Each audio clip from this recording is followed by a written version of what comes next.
അങ്ങനെ പറഞ്ഞ് ദാ ക്രിസ്മസ് ഇങ്ങെത്തി. അപ്പോൾ എന്നെ പോലെ ലാസ്റ്റ് മിനിറ്റ് പ്ലം കേക്കിനെ കുറിച്ച് ആലോചിക്കുന്നവർക്ക് വേണ്ടിയുള്ള റെസിപ്പിയാണ് ഇത്. കടയിൽ നിന്ന് വാങ്ങിക്കാനും വയ്യ, സ്വന്തമായിട്ട് ഉണ്ടാക്കുകയും വേണം, എന്നാൽ സോക്ക് ചെയ്യാനോ വെയിറ്റ് ചെയ്യാനോ ഒന്നുമുള്ള ടൈമില്ല. അങ്ങനെയുള്ളവർക്ക് വേണ്ടിയുള്ള റെസിപ്പിയാണ് കേട്ടോ ഇത്.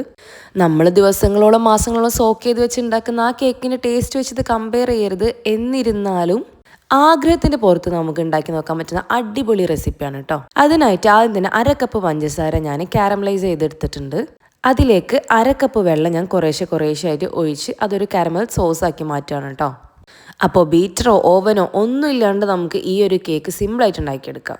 ഇനി ഒരു മിക്സിയുടെ ജാറിലേക്ക് 1/2 കപ്പ് പഞ്ചസാരയും 2 ഏലക്ക, 2 ഗ്രാമ്പു, ഒരു ചെറിയ പീസ് പട്ട ചേർത്ത് നന്നായിട്ട് പൊടിച്ചെടുക്കുക. ശേഷം 1/2 കപ്പ് മൈദപ്പൊടിയിലേക്ക് 1 ടീസ്പൂൺ ബേക്കിംഗ് പൗഡറും ഒരു പിഞ്ച് ഉപ്പും ചേർത്തിട്ട് നന്നായിട്ട് മിക്സ് ചെയ്തെടുക്കുക. എല്ലാ ഭാഗത്തും അത് എത്തട്ടെ കേട്ടോ. ഇനി വേണ്ടത് കുറച്ച് ഡ്രൈ ഫ്രൂട്ട്സ് ആൻഡ് നട്ട്സിൻ്റെ മിക്സാണ്.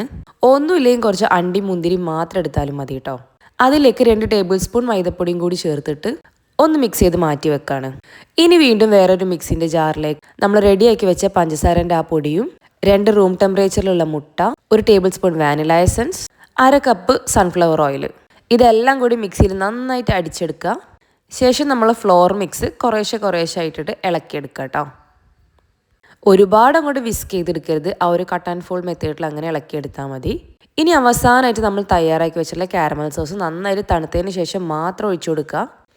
പിന്നെ നമ്മൾ നേരത്തെ പൗഡറിൽ കോട്ട് ചെയ്ത് വെച്ച ആ ഒരു നട്ട്സ് മിക്സും എല്ലാം കൂടി നന്നായിട്ട് യോജിപ്പിച്ച് കഴിഞ്ഞാൽ പിന്നെ നമ്മൾ വെയിറ്റ് ചെയ്തിട്ടോ. കാരണം ബേക്കിംഗ് പൗഡർ നനഞ്ഞ് കഴിഞ്ഞാൽ അപ്പം തന്നെ മാക്സിമം പെട്ടെന്ന് ബേക്ക് ചെയ്യാൻ വെക്കുക എന്നുള്ളതാണ്. അപ്പോഴാണ് കറക്റ്റ് പൊന്തി വരുള്ളൂ കേട്ടോ.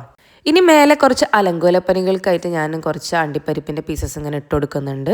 ഇനി ഇത് ഓവനിൽ വേണമെങ്കിൽ ബേക്ക് ചെയ്യുക, അല്ലെങ്കിൽ ആവിയിൽ ബേക്ക് ചെയ്യുക, അതും അല്ലെങ്കിൽ സ്റ്റൗ ടോപ്പിൽ നോർമലി കേക്ക് ഉണ്ടാക്കുന്ന പോലെ ഉണ്ടാക്കിയെടുക്കുക.